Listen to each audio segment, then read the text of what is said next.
Salut tout le monde! Aujourd'hui on va se plonger dans un film d'animation qui mélange douceur, poésie et qui cache des thèmes très lourds. Le chant de la mer. C'est un film qui paraît simple en surface, une histoire de frères et sœurs, de famille, de créatures magiques, d'océans. Mais quand on gratte un petit peu, on tombe sur une œuvre qui parle de deuil, de peur, d'amour et de transmission. Pendant les prochaines minutes, on va explorer le film sous toutes ses coutures. Son visuel unique, ses personnages imparfaits mais bouleversants, ses forces, ses faiblesses, la manière dont il s'inscrit dans la filmographie de Tom Moore. Mais avant ça, reprenons ensemble l'histoire du chant de la mer.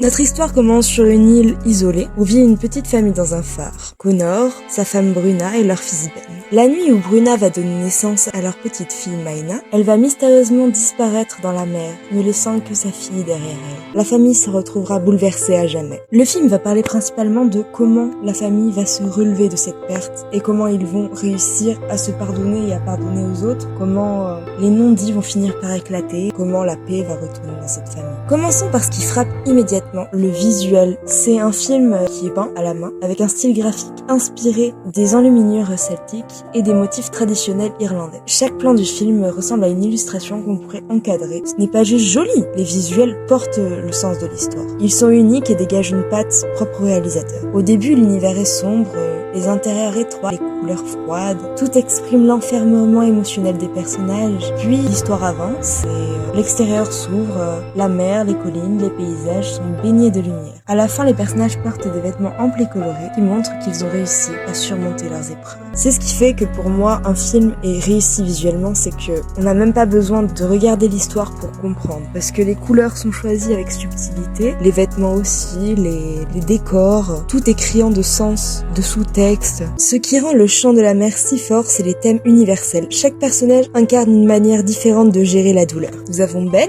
le grand frère de l'héroïne, qui pour moi est le véritable héros de l'histoire, qui affronte sa peur de l'abandon, sa rancune. Il commence en rejetant sa sœur, persuadé qu'elle est responsable de la disparition de leur mère, mais peu à peu il apprend à devenir un grand frère. Il comprend que repousser les autres ne le protège pas, ça l'isole. Connor, le père, représente la dépression parentale. Il est englouti dans le chagrin au point d'oublier son fils. Ce n'est pas de la méchanceté, c'est l'incapacité de gérer la perte. Son arc, c'est celui d'un homme qui retrouve la force de regarder ses enfants et de leur donner son amour. La grand-mère, froide et autoritaire, incarne la génération qui croit qu'il faut cacher les émotions pour être fort. Elle aime ses petits-enfants, mais elle choisit la sécurité et la rigidité. Son évolution est subtile, elle comprend que protéger ne veut pas dire étouffer. Maina, la petite héroïne, est au centre de ce conte. Elle est muette, ce qui oblige les spectateurs à lire son comportement corporel pour comprendre. Ses regards, ses gestes. Elle incarne un enfant qui doit apprendre à grandir et à ne pas rester bloqué dans son innocence où elle était protégée d'eux. Malheureusement, comme tous les films,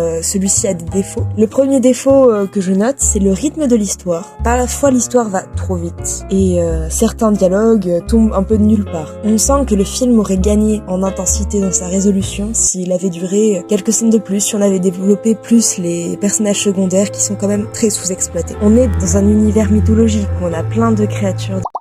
On n'en voit que quelques-unes et malheureusement elles sont pas si développées que ça. Ça me rend triste parce que franchement ce film avait tout pour être incroyable. Comment ils ont géré le temps d'écran de certains personnages, je trouve ça dommage. Même pour le père et la grand-mère, j'aurais aimé plus les voir. Après pour certains spectateurs c'est un bijou de poésie, pour d'autres c'est confus, trop symbolique, presque abstrait, mais finalement c'est aussi la force du film. Il laisse la place à l'interprétation. Le chant de la mer n'est pas le seul film de Tom Moore. Entre Brand et le secret de Kells et le peuple loup. Dans Kells, on explore la lumière de la création artistique et la peur de l'inconnu. Dans le chant de la mer, on se plonge dans les émotions, le deuil, la famille. Dans le peuple loup, on aborde la liberté et la confrontation entre la nature et la civilisation. Chaque film, malgré leur style visuel, apporte une patte différente, grâce aux couleurs, ce qui fait qu'ils sont assez vite différenciables. Le chant de la mer est une œuvre imparfaite, parfois trop rapide, parfois frustrante, mais d'une beauté et d'une profondeur rare. C'est un film qui parle aux enfants et aux adultes, parce qu'il est osé d'aborder des thèmes lourds de poésie, de tendresse. Visuellement, c'est un chef-d'œuvre. Narrativement, c'est une fable universelle sur l'importance d'accepter ses émotions et de ne pas les enfermer. Et émotionnellement, c'est un voyage qui nous rappelle que même dans la douleur, on peut choisir la vie, le lien et l'amour. Alors oui, peut-être qu'après l'avoir vu, on a une larme au coin de l'œil. C'est justement ça la magie du film.